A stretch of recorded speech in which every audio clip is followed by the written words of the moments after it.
This evening you'll hear from both Democrats and Republicans who are committed to problem solving.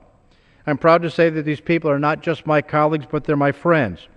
And while we don't see eye to eye on everything, we have all made it a point to put a stop to the spiteful tone that has become the norm here in Washington, and to actually have a real conversation with one another.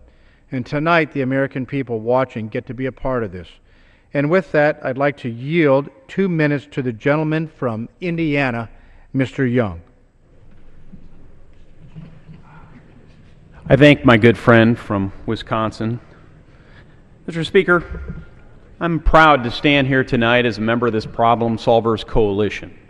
The coalition offers a common ground for lawmakers to make government work better and to negotiate solutions without the blinders of partisan talking points.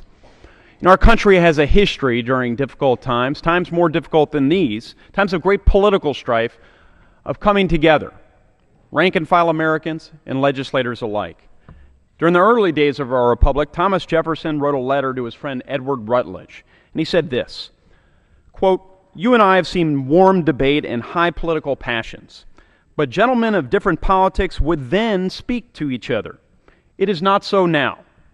Men who have been intimate all their lives cross the street to avoid meeting and turn their heads the other way lest they should be obliged to tip their hat."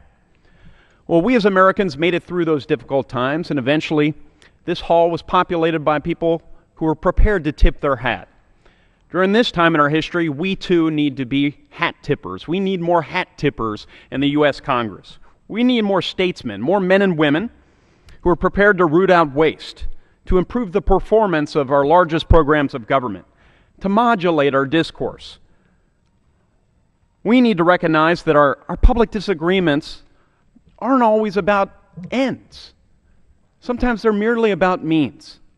So I invite my colleagues to join this coalition of problem solvers. Let's work together, Republican and Democrat. Let's work together for the common good, for the future of this country. I yield back.